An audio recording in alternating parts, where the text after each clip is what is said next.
Begin academy. I am Ashutosh Singh, committee teacher. बेटा हम लोग डीएफ ब्लॉक में हम लोग एटॉमिक रेडियस पढ़ रहे थे। एटॉमिक रेडियस बेटा हम लोगों ने यानी परमाणु त्रिज्या हम लोगों ने बेटा पीरियड में पढ़ लिया था, आवर्स में पढ़ लिया था, किस तरीके से वेरिएशन होता है। अब हम पढ़ने वाले बेटा यहाँ पे समूह में मतलब ग्रुप में पढ़ने वाले, ग्रुप में किस तरीके से वेरिएशन होता है, क्या घटता है क्या बढ़ता है।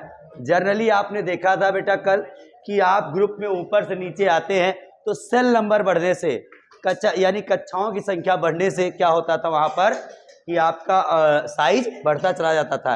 लेकिन यहाँ बेटा डी ब्लॉक है, ऐसा तो है नहीं कि एक्सेप्शन हो ना इसमें आपका। तो सबसे बड़ी चीज़ सुनो बेटा, यहाँ पे देखो, यहाँ है आपको बेटा, यहाँ पे क्या थर्ड ग्रुप, फोर्थ ग्रुप और fifth group. Third group, fourth group और फिफ्थ ग्रुप की बेटा बात हो रही है यहाँ पर, ठीक है। थर्ड ग्रुप में बेटा कौन आता है यहाँ पर आपका, तो स्कैंडियम, इट्रियम, ये आता है, ठीक है। और बेटा क्या कहते हैं, फोर्थ ग्रुप में आ जाएगा आपका यहाँ पर क्या, फिफ्थ ग्रुप में आ जाएगा,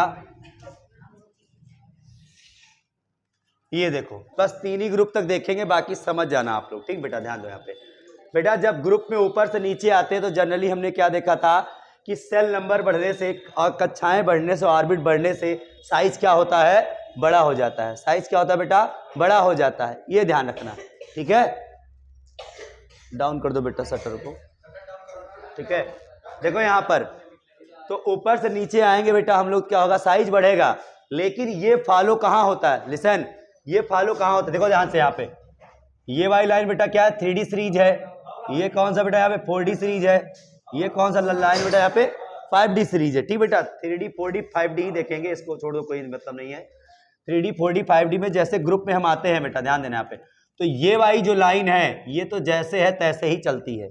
मतलब सेल नंबर यहाँ बढ़ रहा है, यहाँ क्या हो रहा है बेटा, यहाँ पे सेल नंबर मतलब ऑर्बिट संख्या, ऑर्बिट की संख्या, कक्षाओं की संख्या क्या हो रही है, यहाँ लगातार बढ़ रही। यहाँ 3 है तो यहाँ 4 हो गई, यहाँ 5 हो गई संख्या, तो इसकी साइज क्या हो रही है, लगातार बेटा बढ़ रही है। यानी स्कैंडियम से ज्यादा इट्रियम का है, इट्रियम से ज्यादा लैंथेनम का है। ये तो सही फॉलो हो रहा है। जैसे ही फोर्थ ग्रुप, फिफ्थ ग्रुप, आगे ग्रुप पे जाते हैं हम लोग बेटा, ऊपर से नीचे आते हैं तो यहाँ आता है बेटा, देखो ध्यान से, यहाँ ध्यान दो, यहाँ लैंथेनम के बाद में किसकी एंट्री हो जाती है, याद करो बेटा, 4f के इलेक्ट्रॉन लेंथेनॉइड सीरीज आ जाती है। क्या आ जाता है बेटा, यहाँ पर लेंथेनॉइड सीरीज आ जाती है। और लेंथेनॉइड सीरीज बेटा पुअर शील्डिंग इफेक्ट के कारण से ये क्या करता है, हाफनियम का इतनी साइज हो जाती है बेटा, इस साइज के बराबर हो जाती है, ये ध्यान रखना। तो मतलब इनका ऑर्डर 3D 4D, 3D ये हो गया, 4D ये, 5D ये हो गया। अगर इनका ऑर्डर देखा जाए आफ्टर लेंथेनम, ध्यान रखना, तो यहाँ इसके फोर्थ फिफ्थ वाले ग्रुप में ऐसा चलता है बेटा यहाँ पे कि 3D जनरली कैसे होना चाहिए था आपका कि 3D का छोटा, फिर 4D, फिर 5D, जनरली ऐसा होना चाहिए था। लेकिन ऐसा ना हो करके बेटा क्या होता है यहाँ पर 4D और 5D का क्या हो जाता है, यहाँ पर इक्वल हो जाता है। 4D का और 5D का लगभग हाफनियम, जर्कोनियम, टेक्टनम, नाइबियम, इन सबका क्या हो जाता है, इक्वल हो जाता है। सर इक्वल क्यों, क्योंकि ये तो बराबर होना चाहिए था, ये तो बड़ा होना चाहिए था, बड़ा होना चाहिए था, लेकिन कौन आ गया बीच में भैया, यहाँ पर 4f के इलेक्ट्रॉन आ गए। ध्यान दो यहाँ पे डी ब्लॉक तो है, डी ब्लॉक में भरने से पहले 4f के इलेक्ट्रॉन यहाँ पर आ गए। याद करो हाफनियम का आपका कॉन्फ़िगरेशन क्या होता है, सब लोग बताओ, हाफनियम का कॉन्फ़िगरेशन क्या होता है, बोलो। यहाँ है कितना आपका 72 है ना, बोलो यहाँ पर, यहाँ से 57 था, 58 से 71 तक क्या चला गया, लेंथेनाइड हो गया, 14 चला गया, 72। जैसे 72 आया बेटा तो जीनॉन 4f14 इलेक्ट्रॉन आ गया। और फिर ध्यान दो यहाँ पे हाफनियम कैसा चलता है, यहाँ पे 5s2 चल जाएगा, नहीं 4d है ना, हाँ 6s2 हो जाएगा बेटा, और 5d 5d देखो जोड़ लो पहले, यहाँ पे कितना हो रहा, 72 और ठीक है 72, यहाँ पे कहाँ आ रहा है, 2 आ रहे हैं ना, 2 रह जाए, यस हाँ, 2 2 4 और ये कितना हो जाएगा आपका, ये यहाँ 54 है, 54 और ये कितना हो गया, सही आ रहा ना, यस बिल्कुल सही। तो बेटा देखो यहाँ पर इसका मतलब क्या हुआ, यहाँ बेटा इस डी को भरने से पहले कौन आ गया, यहाँ पर 4f के इलेक्ट्रॉन आ गए। कौन आ गया यहाँ पे, 4f के इलेक्ट्रॉन आ गए। और 4f के इलेक्ट्रॉन बेटा इतनी पुअर शिल्डिंग करते हैं, मतलब समझो यहाँ पर ये जो हाफनियम का था, सुनो ध्यान, यहाँ न्यूक्लियस है, यहाँ अंदर में कौन आ गया बेटा, 4f के इलेक्ट्रॉन आ गए। और 4f के इलेक्ट्रॉन क्या करते हैं, ये बहुत ज्यादा मतलब जो अट्रैक्शन है, अट्रैक्शन पावर बेटा ये बढ़ा देते हैं, क्योंकि इनकी पुअर शिल्डिंग होती, खराब पर्दा का काम करते हैं समझ लो। मतलब डी वाले, एस वाले, पी वाले अच्छा शिल्डिंग करते थे, अच्छा रिपल्सन करते थे, ये बहुत कम रिपल्सन करता 4f का इलेक्ट्रॉन।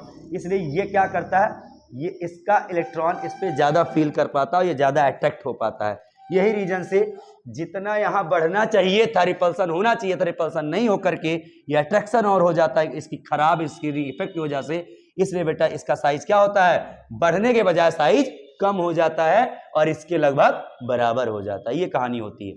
तो ये 4d और 5d का लगभग बराबर होता है। मतलब अगर बात करी जाए बेटा यहाँ पे टाइटेनियम से बड़ा होता है जर्कोनियम, और जर्कोनियम और हाफनियम का क्या होता है भैया, इक्वल हो जाता है। रीजन क्या बताओगे बेटा यहाँ पे,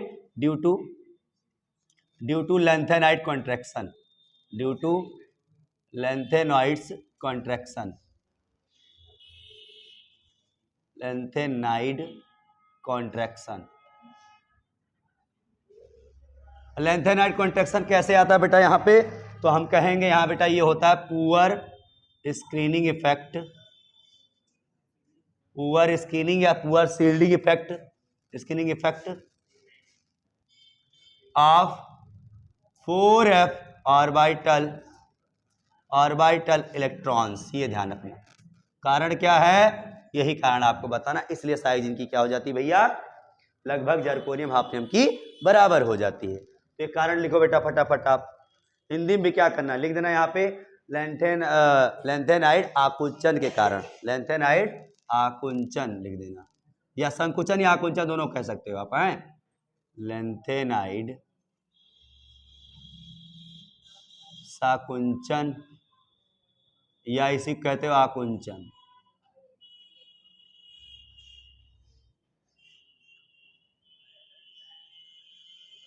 और ये क्यों आता है बेटा यहाँ पे, तो लिखेंगे हम बेटा यहाँ पे 4f कक्षक के इलेक्ट्रॉनों द्वारा खराब परिरक्षण प्रभाव कारण, परिरक्षण प्रभाव के कारण, 4f कक्षक के इलेक्ट्रॉनों द्वारा खराब परिरक्षण प्रभाव के कारण लैंथेनाइड आकुंचन आता है। ठीक है, इससे साइज क्या होती है, छोटी हो जाती है साइज, इससे जितनी बढ़नी चाहिए छोटी हो गई, छोटी हो गई तो इसके बराबर हो गई बेटा। नोट करो ये पॉइंट आप। लिसन, अब बेटा क्या कहते हैं, आपका क्या है यहाँ पर मेल्टिंग पॉइंट, यानी गलनांक एवं क्वथनांक के बारे में हम लोग पढ़ेंगे। डी ब्लॉक या ट्रेस एलिमेंट का गलनांक या क्वथनांक कैसे पीरियोडिक टेबल में किस तरीके से वेरिएशन होता है और क्या होता है, किस लिए होता है। ठीक बेटा, सबसे पहले बात ध्यान दो यहाँ पे, तो गलनांक हो चाहे क्वथनांक हो बेटा, दोनों जैसे जैसे पीरियड में या एटॉमिक नंबर आपका बढ़ेगा तो जनरली क्या होता है यहाँ पर, जनरली बेटा, हाँ डी ब्लॉक का ही तो पढ़ रहे हो, तो डी ब्लॉक ही पढ़ोगे बेटा आप। एटॉमिक नंबर बढ़ने से क्या होता है बेटा यहाँ पे, मेल्टिंग पॉइंट, और क्या होगा, चाहे बॉइलिंग पॉइंट क्या होगा बेटा यहाँ पर, बढ़ना शुरू हो जाएगा। ठीक, जनरली है ये, साधारणतः बात है यहाँ पे, चाहे ग्रुप हो चाहे पीरियड हो, लेकिन बेटा एक्सेप्शन तो होना ही तय है, ये ध्यान रखना। तो सबसे पहले बेटा ये बात समझ लो कि ये चीज डिपेंड किस पे करती है, कैसे बढ़ती है, कहाँ घटती है। तो लिखो सबसे पहले बेटा यहाँ पर कि it is depend upon number, या फिर it is depend upon metallic bond. किस पे डिपेंड करता है बेटा ये, मेटेलिक बॉन्ड, हाँ धात्विक बंध पर। तो मेटेलिक बॉन्ड पर डिपेंड करता है, मेटेलिक बॉन्ड के स्ट्रेंथ पर, स्ट्रेंथ इसकी बढ़ी, इसके मेटेलिक बॉन्ड के स्ट्रेंथ पर डिपेंड करता है। और मेटेलिक बॉन्ड हैं। मेटेलिक बॉन्ड की स्ट्रेंथ कब बढ़ती है बेटा, ये किस पे डिपेंड करती है, तो नंबर ऑफ अनपेयर्ड इलेक्ट्रॉन पर डिपेंड करती है, नंबर ऑफ अनपेयर्ड इलेक्ट्रॉन पर डिपेंड करती है। मेटेलिक बॉन्ड स्ट्रेंथ अगर बढ़ रही है तो इसका मतलब नंबर ऑफ अनपेयर्ड इलेक्ट्रॉन बढ़ा हुआ है, तभी ये स्ट्रेंथ बढ़ेगी। और जितना ज्यादा स्ट्रेंथ होगा उतना ज्यादा बेटा क्या हो जाएगा, यहाँ पर आपका मेल्टिंग पॉइंट हो चाहे सर जी बॉइलिंग पॉइंट हो, क्या हो जाएगा, बढ़ जाएगा। ये ध्यान रखना। समझ में आई बात। तो हम कहेंगे बेटा क्या होता है यहाँ पे, फर्स्टली इट इज राइज, ये बढ़ता है पहले से, देखो देखो ध्यान दो, इन पीरियड की बात कर रहे हैं बेटा, पीरियड हो चाहे, देखो ध्यान से, फर्स्टली इट इज राइज, ठीक है, and firstly it is rise up two chromium, ठीक है, कहां तो बेटा, क्रोमियम तक। या क्रोमियम किस ग्रुप में आता है, चेक करो आप पहले, क्रोमियम किस ग्रुप में आएगा बताओ, सस्ती वाली कार में, तो third group, fourth, fifth, sixth, तो अप टू सिक्स्थ ग्रुप, कहां तो बेटा, सिक्स्थ ग्रुप तक क्या होगा, राइज होगा। फिर क्या होगा बेटा यहां पे, then fall in melting point of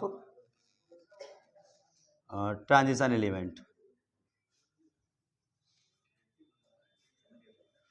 reason क्या होता है बेटा, कमी आने लगती किसकी, अनपेयर्ड इलेक्ट्रॉन की कमी आना शुरू हो जाता है, ड्यू टू लेसर या due to less strength of metallic bond, due to less strength of metallic bond. ठीक बेटा, ध्यान दो यहां पर। अब सुनो यहां पर, पहले आप देख लो यहां पे क्या हो रहा है कि पीरियड नंबर हम बेटा फोर्थ में सीरीज नंबर 3D सीरीज के एलिमेंट हम देख रहे हैं, ठीक है, समझो इसका ट्रेंड देखो ध्यान से, सबको याद है, सस्ती वाली कार में फेंको नहीं कॉपर जिंक। सबको पता है कि क्रोमियम मैग्नीशियम तक अनपेयर्ड इलेक्ट्रॉन बढ़ते हैं, याद करो। यहां पे 3D1 है, बोलो कन्फिगरेशन में क्या होगा, 3D1, यहाँ 3D2, 3D3, 3D5 हो जाता है यहाँ पर 4s1 करके, फिर 3D5 मोर स्टेबल, फिर 3D6। यहाँ देखो ध्यान से, अब इलेक्ट्रॉन अनपेयर्ड होना शुरू हो जाएंगे, यानी पेयर्ड होना शुरू हो जाएंगे, तो अनपेयर्ड इलेक्ट्रॉन कम होना शुरू हो जाएगा। यहाँ ध्यान देना, यहाँ कम, फिर यहाँ और कम, 2 इलेक्ट्रॉन पेयर, 3D7 मतलब 2 पेयर हो गए ना, 5 नहीं समझे बात को। देखो क्रोमियम हो चाहे मैग्नीशियम हो, 1 2 3 4 5 हाफ फील्ड है, यहां भी कहानी वही है बेटा, हाफ फील्ड है, 5 है, लेकिन यहाँ 4s1 है और यहाँ 4s2 है और 3D5 तो चलिए हाफ फील्ड है।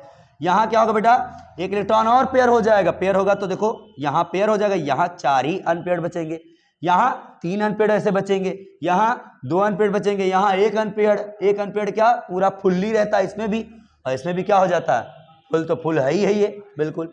तो जहां पेयर्ड इलेक्ट्रॉन बढ़ गए, मेटेलिक बॉन्ड बनने का संभावना खत्म, इलेक्ट्रॉन डीलोकलाइज ही नहीं कर पाएंगे, इलेक्ट्रॉन कहीं जा ही नहीं पाएंगे भाई बॉन्ड बनाने के लिए। तो इसलिए वहां बिल्कुल बहुत बेकार मेटेलिक बॉन्ड होता है। बहुत बेकार मेटेलिक बॉन्ड से क्या होता है कि जिंक वगैरह का बेटा जो बॉइलिंग पॉइंट या मेल्टिंग पॉइंट की बात करें बहुत कम होता है।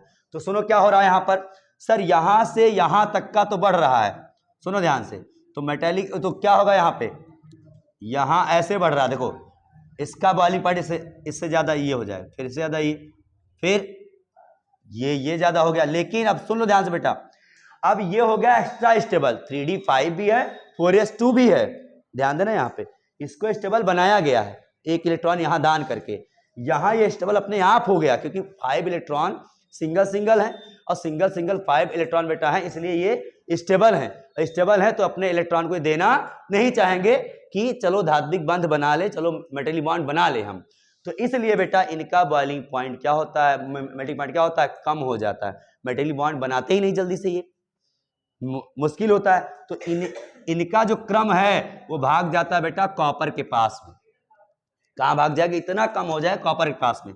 अब यहां से क्या करोगे, यहां से उल्टा करना शुरू कर दोगे तो क्रोमियम का सबसे ज्यादा, फिर मैग्नीज उससे कम। मैग्नीज तो चला गया उधर भाई ना, मैग्नीज कहां चला गया, उधर चला गया। तो एक काम करो, पहले मैग्नीज को उधर ले जाओ, अभी क्रम हम कर रहे हैं, आप परेशान ना हो। मैग्नीज को कहां ले जाओ, उधर उधर लेके चले जाओ। तो कैसे बना क्रम आपका, सस्ती वाली कार, अब यहां फे को नहीं मन कॉपर जिंक, मन में कॉपर जिंक कह सकते हैं। अब सुनो, अब सर जी क्या होगा यहाँ पे, यहां क्या हो रहा है, लगातार बढ़ रहा है, लगातार बढ़ रहा है। लेकिन यहां से कहानी क्या हो गई, यहां सुनो, यहां पे नहीं उल्टा हो गया ना, रुको भाई, लगातार देखो ये हो रहा है, ऐसा ऐसा, ठीक। अब सुनो, क्रोमियम Fe की लड़ाई होगी, Fe में पेयर्ड इलेक्ट्रॉन ज्यादा है तो क्या होगा, इसका ज्यादा हो जाएगा, फिर इससे ज्यादा इसका, फिर ऐसे, फिर ऐसे, फिर ऐसे, फिर ऐसे, लास्ट में वो। अब इसको सही से अरेंज करो, आप ध्यान दो, यहां से यहां तक क्या हुआ, बात बढ़ता रहा है, फिर यहां से यहां तक सब घटता चला गया। सबसे कम किसका है बताओ, सबसे कम Fe का, नहीं सबसे कम Zn का। तो Zn सबसे पहले लिख लो, इससे ज्यादा कॉपर, उससे ज्यादा मैग्नीज, उससे ज्यादा निकिल, निकिल से ज्यादा कोबाल्ट ज्यादा, Fe से ज्यादा यहां देखना है C, स्कैंडियम ज्यादा, टाइटेनियम ज्यादा, बेरिलियम ज्यादा, क्रोमियम का सबसे ज्यादा हो जाता है मेल्टिंग पॉइंट, ये ध्यान रखना, ठीक बेटा ना। तो ये रियल क्रम है आपका, बहुत आसान था, कुछ नहीं है। यहाँ D1 है का, देखो यहाँ 3D1 है, यहाँ D2 हो जाए, D3, अनपेड इलेक्ट्रॉन यहाँ से यहाँ तक बढ़े, मैंने क्या कहा, यहाँ आयुग्मित इलेक्ट्रॉन संख्या बढ़ेगी तो मेल्टिंग पॉइंट बढ़ेगा। Mn में क्या हो गया सर, यहाँ तो सबसे ज्यादा 5 तो था, तो लेकिन ये बेटा ये 4s वाला भी भरने के कारण ये एक्स्ट्रा स्टेबल हो गया, अब ये मेटलिक बॉन्ड नहीं बनाना चाहता है, यही कारण से भाग जाता है कहाँ, कॉपर से पहले भाग जाता है, ठीक है, बहुत कम होते होते। तो यहां से बेटा पेयर इलेक्ट्रॉन संख्या कम होती चली जाएगी, पेयरिंग ज्यादा होना शुरू हो जाएगा, क्योंकि देखो लगातार यहाँ पे एक और आ जाएगा। खुद से समझो ना, बार बार क्या हम लिख के सिखाएं आपको, हम देखो ध्यान से, यहाँ पर 1 2 3 4 5, 1 2 3 4 5, ये देखो 6, Fe में क्या आ जाएगा, एक इलेक्ट्रॉन देखो पेयर होगा, 4 बचाना है यहाँ बोलो, फिर ऐसे यहाँ के क्या आ जाएगा, फिर एक पेयर हो जाएगा, 3 बचेगा, यहाँ 2 ही बचेगा अनपेड इलेक्ट्रॉन, यहाँ कुछ नहीं, यहाँ कुछ नहीं, तो सबसे कम उन सबका हो जाता है, ठीक है। नोट करो बेटा इसको, और हिंदी में लिखो फटाफट, तो इसको बेटा लिखो, साधारणतया एटॉमिक नंबर बढ़ने से गलनांक एवं क्वथनांक बढ़ता है, साधारणतया परमाणु संख्या बढ़ने से, साधारणतया परमाणु संख्या बढ़ने से गलनांक एवं क्वथनांक बढ़ता है। फर्स्टली प्रथम प्राथमिक रूप से शुरुआत में, लिखो बेटा अगला यहाँ बेटा लिखो, लिखो गलनांक व क्वथनांक, गलनांक व क्वथनांक तत्व के धात्विक बंध पर निर्भर करते हैं। गलनांक व क्वथनांक तत्व के धात्विक बंध या आबंध पर निर्भर करते हैं। आबंध की शक्ति पर या पावर पर, आबंध पर लिख दो सीधे, आबंध या बंध, बंध की क्षमता पर निर्भर करते हैं। अगला लिखो बेटा, यहां पे लिख लो, धात्विक बंध की क्षमता बढ़ने से, या धात्विक बंध की क्षमता बढ़ने से, या फिर ऐसा लिखो कि आयुग्मित इलेक्ट्रॉनों की संख्या बढ़ने से, आयुग्मित इलेक्ट्रॉनों की संख्या बढ़ने से धात्विक आबंध की क्षमता बढ़ती है, धात्विक आबंध की क्षमता बढ़ती है। इसलिए इसलिए इनका गलनांक और क्वथनांक भी बढ़ता है। क्या लिखे? आयुग्मित इलेक्ट्रॉनों की संख्या बढ़ने से धात्विक बंध की क्षमता बढ़ती है, इसलिए इनका गलनांक और क्वथनांक भी बढ़ता है। लिखो, यहां लिख लो बेटा। आवर्त में लिखो, आवर्त में समूह नंबर 6 तक लिखो, आवर्त में समूह नंबर 6 तक गलनांक बढ़ता है, गलनांक बढ़ता है। उसके बाद गलनांक में गिरावट आती है या कमी आती है, कमी आने लगती है। उसके बाद गलनांक बढ़ता है, ग्रुप नंबर 6 तक गलनांक बढ़ता है, तो हम उसके बाद गलनांक में कमी आने लगती है, क्योंकि धात्विक आबंध की क्षमता घटने लगती है, धात्विक आबंध की क्षमता घटने लगती है। अब ये बेटा कमी क्योंकि कमी आने लगती है, क्योंकि धात्विक आबंध की क्षमता घटने लगती है या घट जाती है। रीजन क्यों घटने का है? धात्विक आबंध क्षमता क्यों घट रही है? क्योंकि अयुग्मित इलेक्ट्रॉनों की संख्या कम हो रही है, इसलिए बढ़ रही है, इसलिए घट रही है, धात्विक आबंध की क्षमता भी घट रही है। ठीक है, ये क्रम नोट कर लो बेटा फट से। Why more dip in melting point in Zn zinc cadmium and Hg? Zinc और कैडमियम और मरकरी लिख लो। जिंक कैडमियम मरकरी में, मरकरी के गलनांक में इतनी अधिक कमी क्यों आती है? ठीक है, तो रीजन क्या बताओ भैया यहां पर कि all Zn Cd and Hg have fully filled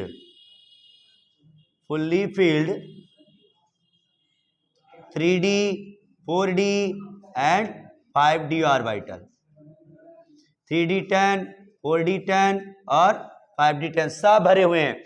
Zn का 3d10, Cd का 4d10, Hg का 5d10 चलेगा, ये सब भरे हुए हैं। इलेक्ट्रॉन फुल्ली फील्ड है, they have no unpaired electron, they have no unpaired electron, यूपी अनपेयर्ड इलेक्ट्रॉन, ठीक है, कोई नहीं है। सो डीलोकलाइजेशन ऑफ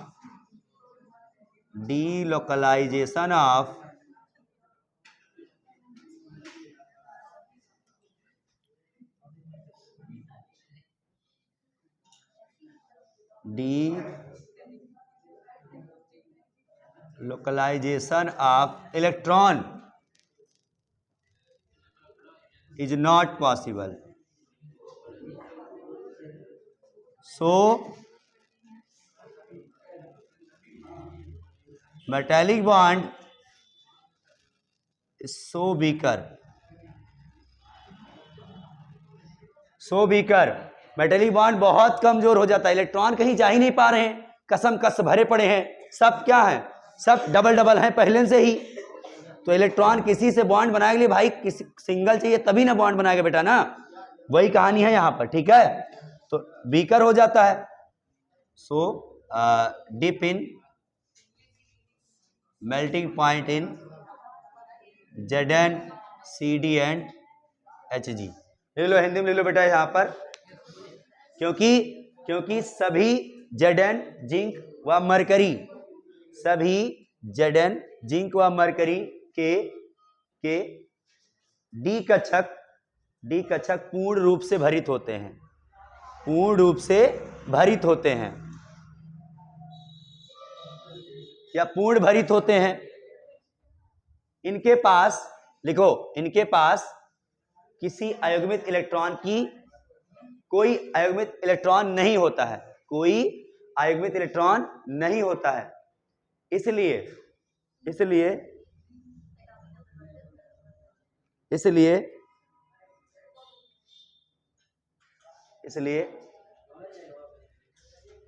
इनके धात्विक आबंध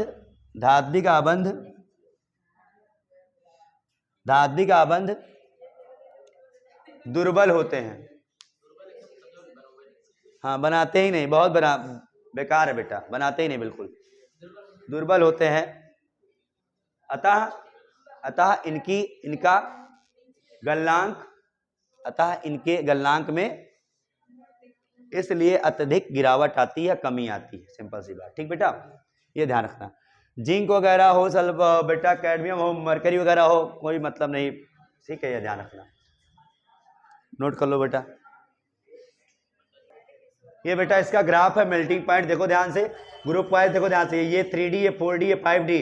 ग्रुप में क्या होता है, लगातार वाली पॉइंट बढ़ेगा, ध्यान रखना, मेल्टिंग पॉइंट बढ़ रहा है तो मतलब एटॉमिक नंबर बढ़ रहा है तो मेल्टिंग पॉइंट क्या होगा, बढ़ना शुरू हो जाएगा, ये ध्यान रखना ग्रुप में। और एक पीरियड में बेटा क्या हो रहा है, इस तरीके से जा रहा है, ऐसे ऐसे हो रहा है। ठीक है, ये ग्राफ याद रखना आप लोग मेल्टिंग पॉइंट का। बेटा इस तरीके से आप लोग पढ़ते रहो, नोट्स बनाते रहो, अच्छे रिवीजन जरूर है इस चैप्टर का, ध्यान रखना।